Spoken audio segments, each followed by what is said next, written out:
Charles Darwin foundation collaboration models. നമ്മളതിനെ സ്നേഹത്തോടെ ഗലാപ്പഗോസ് വാച്ചുകൾ എന്ന് വിളിക്കും. 1835 ചാൾസ് ഡാർവിൻ എന്ന പ്രകൃതി ശാസ്ത്രജ്ഞൻ HMS ബീഗിൾ എന്ന് പറഞ്ഞ കപ്പലിൽ വന്നിറങ്ങുന്നത് ഈ ദ്വീപിലാണ്. ഇക്വഡോറിന്റെ തീരത്തു നിന്നും ഏകദേശം 1000 കിലോമീറ്ററുകൾ അകലെ ശാന്തമഹാസമുദ്രത്തിൽ സ്ഥിതി ചെയ്യുന്ന ഈ ദ്വീപിൽ ചാൾസ് ഡാർവിൻ കണ്ടെത്തിയ പല ജീവജാലങ്ങളും ലോകത്തിൽ മറ്റെവിടെയും ഉണ്ടായിരുന്നില്ല. അതിശയകരമായ മറ്റൊരു വസ്തുത, ചുറ്റുപാടുമുള്ള ദ്വീപുകളിൽ തന്നെ കണ്ടെത്തിയ സിമിലർ സ്പീഷീസിലുള്ള ജീവജാലങ്ങൾ തമ്മിൽ തന്നെ ചെറിയ ചെറിയ വ്യത്യാസങ്ങൾ ഉണ്ടായിരുന്നു. പ്രകൃതി നിർദ്ധാരണം അഥവാ നാച്ചുറൽ സെലക്ഷൻ ഇതൊരു തെളിവായി മാറി. ചാൾസ് ഡാർവിൻ ഫൗണ്ടേഷൻ കൊളാബറേഷൻ മോഡൽസിനെ കുറിച്ച് പറയുമ്പോൾ ഗലാപ്പഗോസ് ദ്വീപുകളെ കുറിച്ച് പറയാതിരിക്കാൻ പറ്റില്ല. അതുകൊണ്ടാണ് ഞാൻ ഇത്രയും പറഞ്ഞത്. G-SHOCKും ചാൾസ് ഡാർവിൻ ഫൗണ്ടേഷനും തമ്മിലുള്ള 4ാമത്തെ കൊളാബറേഷനിൽ വന്നിരിക്കുന്നത് 2 മോഡലുകളാണ്. ഈ ദ്വീപിലെ പാറക്കല്ല് നിറഞ്ഞ തീരങ്ങളിൽ കാണുന്ന സാലി ലൈറ്റ് ഫുഡ് ക്രാബിനോടുള്ള ആദരസൂചകമായിട്ടാണ് GA-B2100 DF-4A വരുന്നത്. ചുവപ്പും ഓറഞ്ച് നിറത്തിൽ കാണപ്പെടുന്ന ഈ ഞണ്ടിന്റെ അതേ കളറിലാണ് ഈ വാച്ച് നിർമ്മിച്ചിരിക്കുന്നത്. ഇൻഡിക്കേറ്റർ ഹാൻഡിലും ബാൻഡ് ലൂപ്പിലും ഈ സാലി ലൈറ്റ് ഫുഡ് ഞണ്ടിനെ നമുക്ക് കാണാൻ സാധിക്കും. ഇത്തവണ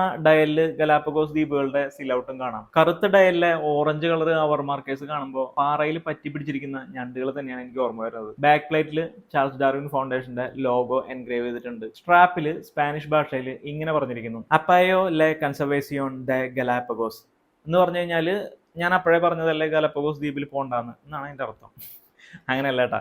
ശരിക്കും അതിന്റെ അർത്ഥം എന്ന് വെച്ച് കഴിഞ്ഞാൽ ഗലാപ്പഗോസ് ദ്വീപുകളുടെ സംരക്ഷണത്തെ ഞാൻ പിന്തുണയ്ക്കുന്നതാണ്. ഈ വാച്ചുകൾ ഒരു പ്ലാസ്റ്റിക് ഫ്രീ പാക്കിലാണ് വരുന്നത്. വാച്ചിന്റെ ഫീച്ചറുകൾക്ക് പോയി കഴിഞ്ഞാൽ ഇതൊരു നോർമൽ GA-B2100 സീരീസ് വാച്ച് തന്നെയാണ്. കാർബൺ കോർഗാർഡ് സ്ട്രക്ചറുള്ള 45 മില്ലിമീറ്റർ റെസിൻ ബിൽറ്റ് വാച്ചാണ്. മിനറൽ ഗ്ലാസ് ആണ്. ബയോറസിൻ സ്ട്രാപ്പ് ആണ്. 52 ഗ്രാം മാത്രമാണ് ഈ വാച്ചിന്റെ ഭാരം. ഇതൊരു ബ്ലൂടൂത്ത് കണക്ടിവിറ്റി ഉള്ള ടഫ് സോളർ വാച്ചാണ്. ബ്ലൂടൂത്ത് വഴി സ്മാർട്ട് ഫോണായിട്ട് കണക്ട് ചെയ്ത് കഴിഞ്ഞാൽ ടൈം ഓട്ടോ അഡ്ജസ്റ്റ് ആവും. വാച്ച് സെറ്റിംഗ്സ് എല്ലാം ഫോണിൽ തന്നെ ചെയ്യാം. 300 സിറ്റീസ് വേൾഡ് ടൈം ലഭിക്കും. ഫോൺ ഫൈൻഡർ ഉപയോഗിക്കാം. ബേസിക് ഫീച്ചേഴ്സ് നോക്കുകയാണെന്നുണ്ടെങ്കിൽ 38 cities world time, auto DST switching, home city world time city swapping, stop watch, count down timer, auto calendar, 5 alarms, hourly time signal, 12 അവർ 24 അവർ format, hand shift feature, battery level indicator എല്ലാം ഉണ്ട്. Day display 6 ലാംഗ്വേജസിലുണ്ട്. Super illuminated type വാച്ചാണ്. 200 metres ആണ് water resistance. Tough solar watch ആയതുകൊണ്ട് തന്നെ ഏതൊരു ചെറിയ പ്രകാശത്തിലും ഈ ഒരു വാച്ച് ചാർജ് ആവും. സാധാരണഗതിയിൽ ഫുൾ ചാർജ് ആയി കഴിഞ്ഞാൽ 7 മാസം വരെ ബാറ്ററി നിൽക്കും. പവർ സേവിംഗ് മോഡലാണെന്നുണ്ടെങ്കിൽ 18 മാസം വരെ ബാറ്ററി നിൽക്കും. പക്ഷേ ടഫ് സോളാർ ആയതുകൊണ്ട് തന്നെ ഇടയ്ക്കിടയ്ക്ക് വെയിൽ കൊണ്ട് ചാർജ് ആവും അല്ലെങ്കിൽ ലൈറ്റ് കൊണ്ട് ചാർജ് ആവും. അതുകൊണ്ട് ബാറ്ററി തീർന്നു പോകുന്നുള്ള പേടി വേണ്ട. 14,995 രൂപയാണ് ഈ വാച്ചിന്റെ വില. ഇതൊരു കൊളാബറേഷൻ മോഡലാണെന്നുള്ളത് ഒഴിച്ചു നിർത്തിയാൽ പോലും ടഫ് സോളാറും ബ്ലൂടൂത്ത് കണക്ടിവിറ്റി ഉള്ള ഒരു വാച്ച് എന്നുള്ള നിലയ്ക്ക്, ഒരു ഡിജിറ്റൽ അനലോഗ് കോമ്പിനേഷൻ G-SHOCK എന്നുള്ള നിലയ്ക്ക് ഇതൊരു നല്ല ഓപ്ഷനാണ്. പിന്നെ തീർച്ചയായിട്ടും ഇതൊരു ലിമിറ്റഡ് എഡിഷൻ മോഡൽ കൂടിയാണ്. ഇപ്പൊ തീർന്നു കഴിഞ്ഞാൽ പിന്നെ ഇത് കിട്ടാൻ സാധ്യതയില്ല. ഇതിൽ വേറൊരു മോഡലും കൂടി ഉണ്ടെന്ന് പറഞ്ഞല്ലോ, അതിനെ കുറിച്ച് നമുക്ക് നാളെ പറയാം. അപ്പോൾ നമ്മുടെ ചാനൽ ഒന്ന് സബ്സ്ക്രൈബ് ചെയ്യാനായിട്ട് മറക്കല്ലേട്ടാ.